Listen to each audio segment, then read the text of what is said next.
it's an experience that have had in my own practice. I have, and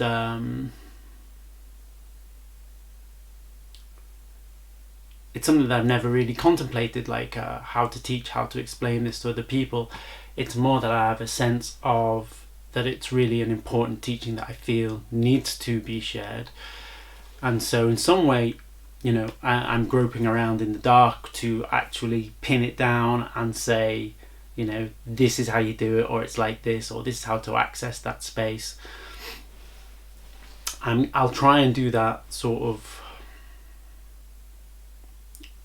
in a global, general way, and we'll take it from there.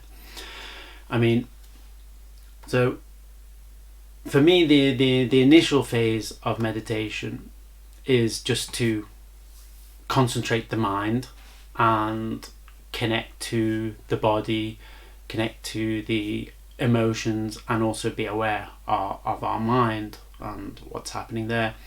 And that is very standard mainstream spiritual practices. And this also gives me another train of thought, which is like, you know, the Buddha, when he went on his quest for the answer to the end of suffering for human beings, he also went to the spiritual teachers of the day, and they taught him how to do concentration meditation, which was like the jhanas. And the jhanas have different levels, from the first jhana to, before the first jhana, there's access concentration, I think it's called, which is a level of concentrated mind just before one enters into the first jhana, and then you go up, and I think there's 8 jhanas. This is also mapped out on the planes of existence table. And he mastered all these, and yet at the same time he still came back and said, you know, this isn't what I was looking for on my spiritual search. This isn't the end of all suffering for the human beings. If we want to understand that in a nutshell, for me, what we're really talking about is coming out of the ego mind. It's just that we're unable to be present, fully present, with everything that involves, because sometimes being present can actually means we have to face a whole lot of stuff that is inside us. And that's one of the things that we learn to do through general meditation practice. And I will possibly try to push that further to say that the rebirthing really brings you face and face with all your own personal material from the past, from the present, and fears and worries and everything for the future. So there's a dual purpose in it. First of all, there's all that karma washing, if you like, by going through the process, going through the rebirthing process, cycle after cycle. And secondly, there's also like a switch. When I do that, the hand flicks up like all the time, because it's a drawing the energy back down round through the Bindu chakra, down through the spine, and it's a coming into that space of lucidity, awareness, wakefulness. So you got that dual thing. And so first step still is to concentrate the mind. When the mind is more concentrated, we can be much more aware of inner feelings, physical sensations, physical tensions, holding, etc., etc. And we can also learn to become more and more vigilant, if you like, or present to the machinations of the mind, the ego mind. I'm tapping at the back. I think that's more like sort of a reptilian brain, if you like. So the Buddha also tells us that access concentration is actually enough to enter into the awakened states. And then my own sense of this is that once we enter into jhana, we enter into deeper and deeper concentrations, and then we're kind of breaking down existence to the point where we start to experience ourselves as just atomic structures, just energy, pure energy. and eventually that energy and the energy all around us can harmonize, can merge. And that's kind of that expansion which is talked about in some spiritual traditions, which would be cosmic consciousness, for example, because the barrier of self and other, Sri Nisargadatta, whatever his name is, the Indian sage, Advaita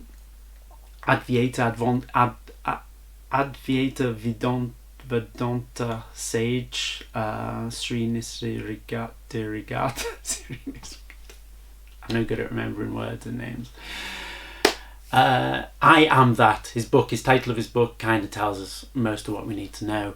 So I am that. It's when we no longer have that barrier between self and other.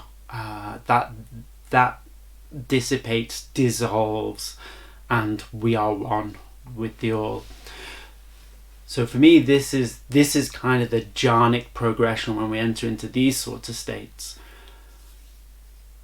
Whereas the awakened state is slightly different, because once we reach a certain level of harmony and balance within ourselves, like simply ongoing cycle of awareness around our own body, around our own feelings, around our own movements of mind, once we tune into that, this is probably around the gate of access awareness, if you like. And then with that access awareness, we can continue to concentrate the mind, let the mind get more and more focused, more and more concentrated.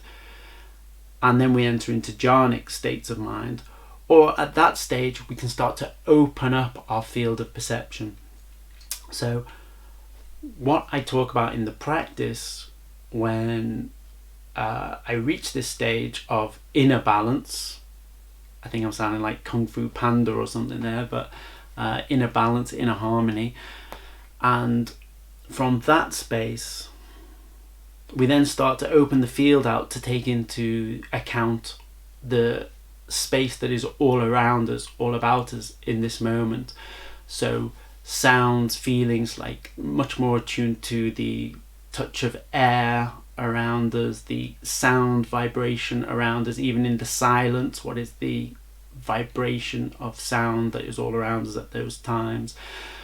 And at this stage we become much more perched at the sense doors. That'd be the sort of more classical way of describing that. And then from there, this sort of resonates more at the third eye, and finally at the crown chakra. And the crown, when the energy comes up to the crown chakra, there can be a real intensity, and that is at the point where most of the time we'd blimp out. And whilst the cycle of rebirthing could have taken place, in this moment we blimp out. Blimping out generally means that we tune back into a mental track, a mental trait, and the analytical, critical inner voice will pipe up and say, well, you don't want to go there, this is a bit intense, isn't it? Or what am I doing for dinner next Tuesday? Whatever it is that the mind will use. And this is in the Buddha's awakening story. This is the Buddha sitting under the tree, and Mara is there shooting all his best arrows. He's throwing beautiful foods to distract the mind of the Buddha. He's sending him the most gorgeous images of the most beautiful women, and so on and so forth. And anything, what can tempt this guy out of this space where he's close to this awakening position? And if we can hold and stay as the Buddha did, this is where the Buddha was unmoving. I'm not sure if it's really a physical unmoving. I don't really think that matters so much. Some people interpret it that way, that the Buddha didn't move a single muscle.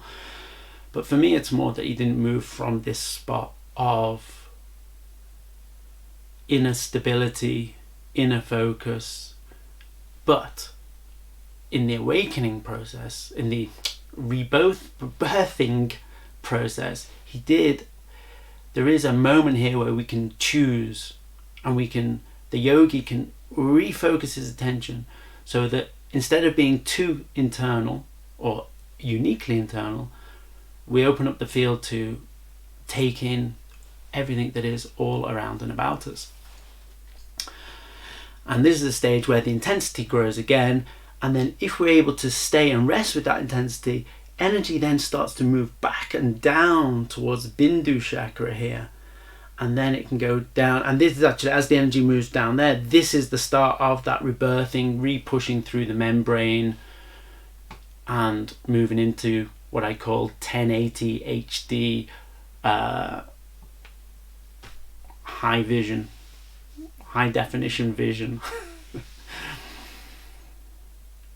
And that's the first stage of rebirth. So the Buddha, he kind of rejected he didn't reject, but he saw that those teachings were great because, you know, you went into really deep states of mental focus of mind. One was able to have such experiences of cosmic consciousness.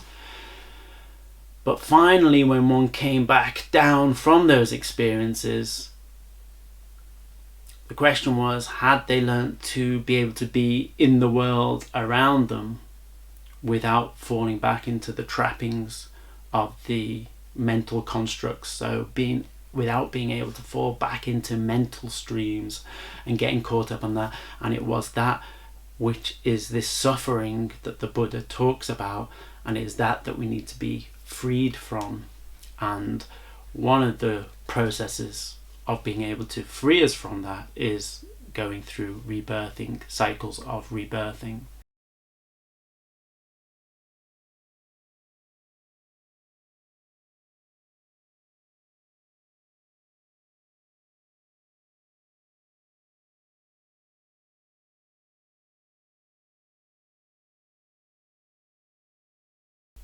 Feel is like the first stage of rebirth, where we come through that.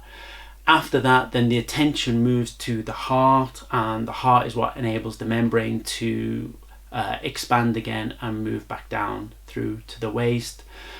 And then we can focus on the base chakra, or perhaps more the full chakra column as it descends through the over the pelvic bowl. The pelvic bowl emerges through the energetic membrane of the virgin birth. They're the key stages of what a rebirth looks like.